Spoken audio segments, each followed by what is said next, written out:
നമസ്കാരം പ്രിയപ്പെട്ട എല്ലാ പ്രേക്ഷകർക്കും ഭക്തജനങ്ങൾക്കും വലിയ നമസ്കാരം.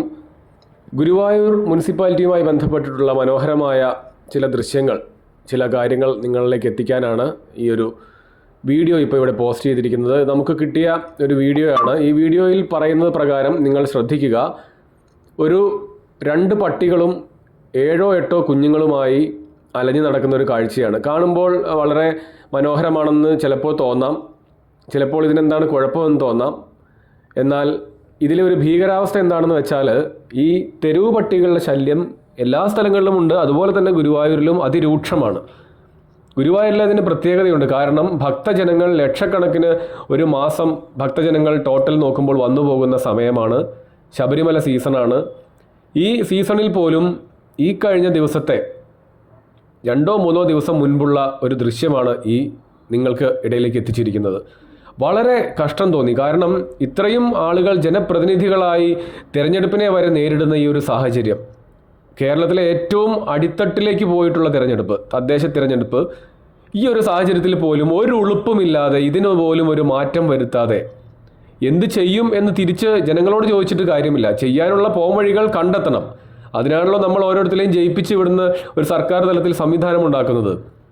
അപ്പോൾ ഇത് എന്ത് ചെയ്യണമെന്ന് തീരുമാനിച്ച് ജനങ്ങളുടെ സുരക്ഷിതത്വം കണക്കിലെടുത്ത് മുന്നോട്ട് പോകാൻ കഴിയാത്തവരെയൊക്കെ എന്തിനാണ് സുഹൃത്തുക്കളെ നിങ്ങളൊക്കെ വോട്ട് ചെയ്യാൻ പോകുന്നത്? അത് ചോദിക്കുക കൂടിയാണ് ഈ അവസരത്തിൽ.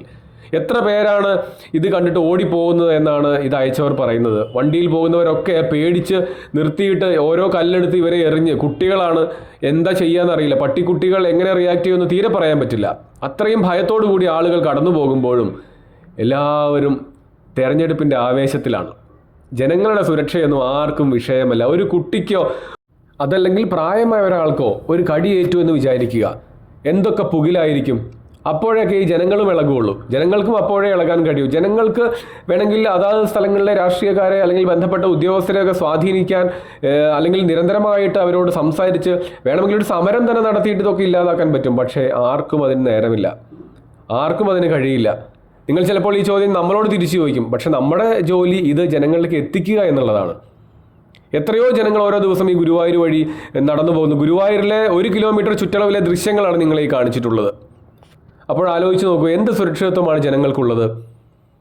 ഇവരെ ഒന്ന് എന്തെങ്കിലും തരത്തിൽ ഒന്ന് ഇല്ലാണ്ടാക്കുക, അതല്ലെങ്കിൽ അതിനുള്ള പ്രതിവിധി കാണുക, ഇതിന് പോലും കഴിയാതെ ഒരു നാണവുമില്ലാതെ വീടുകളിൽ കയറി വോട്ട് ചോദിക്കുകയാണ് പാർട്ടിക്കാർ. ഏത് പാർട്ടിക്കാരോ ആവട്ടെ, രാഷ്ട്രീയക്കാരെന്നുള്ളതാണ് പറയുന്നത്. പൊതുവെ നിങ്ങൾക്ക് ജനങ്ങളുടെ കാര്യത്തിൽ വിഷയങ്ങളിൽ ഒരു അല്പം സീരിയസ്നെസ് ഉണ്ടെങ്കിൽ നിങ്ങൾ ഇത്രയും ഉളുപ്പില്ലായ്മ കാണിക്കുമോ? ഈ തെരഞ്ഞെടുപ്പ് അടുത്ത സാഹചര്യത്തിൽ പോലും നിങ്ങൾക്ക് ഒരു ജനോപകാരപ്രദമായ ഒരു കാര്യം ചെയ്യാൻ സാധിക്കുന്നില്ല എന്നുള്ളത് ഏറ്റവും വലിയ ഒരു പോരായ്മ തന്നെയാണ്. അതിൽ യാതൊരു തർക്കവുമില്ല. അല്ലാതെ ആരെയും വ്യക്തിഹത്യ ചെയ്യാനോ രാഷ്ട്രീയക്കാർക്ക് നേരെ ബഹളമുണ്ടാക്കാനോ ഒന്നിനും ചെയ്യുന്ന വീഡിയോ അല്ല ഞങ്ങൾ ചാനലിലൂടെ. ജനങ്ങൾക്ക് ആവശ്യമുള്ള കാര്യങ്ങൾ ചെയ്തു കൊടുക്കാൻ കഴിയില്ലെങ്കിൽ അത്തരം വാർത്തകൾ തുടർച്ചയായി വന്നുകൊണ്ടിരിക്കും. അത്തരം വാർത്തകളെ ചൂണ്ടിക്കാണിക്കുക എന്നുള്ളത് തന്നെയാണ് ഒരു ചാനൽ എന്നുള്ള രീതിയിൽ. വാർത്താ ചാനൽ എന്ന് പറയുമ്പോൾ നമ്മുടെ എല്ലാം ആവശ്യം, അല്ലെങ്കിൽ നമ്മുടെ എല്ലാം ഡ്യൂട്ടി തന്നെ അതാണ്. നിങ്ങൾ നിങ്ങളുടെ കാര്യങ്ങൾ കൃത്യമായി ഉത്തരവാദിത്തത്തോട് ചെയ്താൽ നമ്മൾ നമ്മുടെ കാര്യങ്ങളും വളരെ ഉത്തരവാദിത്തത്തോടു കൂടി ചെയ്യും. ജനങ്ങൾക്ക് ഈ തെരഞ്ഞെടുപ്പ് വേളയിൽ പോലും നിങ്ങൾക്ക് വേണ്ടത് ചെയ്തു കൊടുക്കാൻ കഴിയുന്നില്ലെങ്കിൽ അതാണ് ചോദിക്കുന്നത്, നിങ്ങൾ എന്തിനാണ് തെരഞ്ഞെടുപ്പിനെ അഭിമുഖീകരിക്കുന്നത്? നിങ്ങൾക്ക് ഉളുപ്പില്ലാത്തതുകൊണ്ട് നിങ്ങൾക്ക് ആർക്കും കുഴപ്പമുണ്ടാവില്ല. പക്ഷേ ജനങ്ങൾ പോലും നാണം കെട്ട് വോട്ട് ചെയ്ത് അതിന് നിൽക്കരുത്. നിങ്ങൾക്ക് ആവശ്യമുള്ള കാര്യങ്ങൾ പറഞ്ഞ് നടത്തിത്തരാൻ വേണ്ടി നിങ്ങൾ ഇവരെയൊക്കെ സ്വാധീനിക്കുക. കൃത്യമായിട്ട് നേരിട്ട് തന്നെ സംസാരിച്ച്, അതാണ് ഉദ്ദേശിച്ചത്, മറ്റു രീതിയിലല്ല.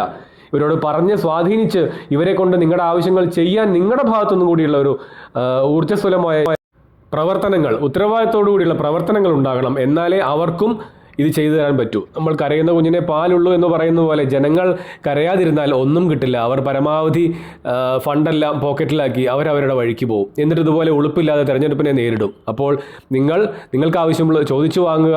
അതുപോലെ തന്നെ ജനങ്ങൾക്ക് വേണ്ടത് ചെയ്തു കൊടുത്തിട്ട് തെരഞ്ഞെടുപ്പിനെ അഭിമുഖീകരിക്കുന്നതാണ് ചങ്കൂറ്റം. അതാണ് യഥാർത്ഥ രാഷ്ട്രീയ പ്രവർത്തനം. അല്ലാതെ ജനങ്ങളെ ഇതുപോലെ വിഡ്ഢികളാക്കുന്നതല്ല. എന്തായാലും വലിയ ഉപകാരം നിങ്ങളൊക്കെ ചെയ്തു തരുന്നത്. ഗുരുവായൂർ പോലുള്ള വലിയൊരു ദേശത്തിന് പുറത്തുനിന്ന് പോലും ആളുകൾ, അല്ലെങ്കിൽ ഇന്ത്യക്ക് പുറത്തുനിന്നും, ഇന്ത്യയിൽ പല ഭാഗത്തു നിന്നുമൊക്കെ ആളുകൾ വരുന്ന ഈ ഒരു സ്ഥലത്ത്, ഈ ഒരു മണ്ഡലകാലത്ത് പോലും ഇത്രയും ഭയത്തോടു കൂടി ജനങ്ങൾ ഇറങ്ങി നടക്കേണ്ട അവസ്ഥ ഉണ്ടാക്കി തന്നതിന് നന്ദി.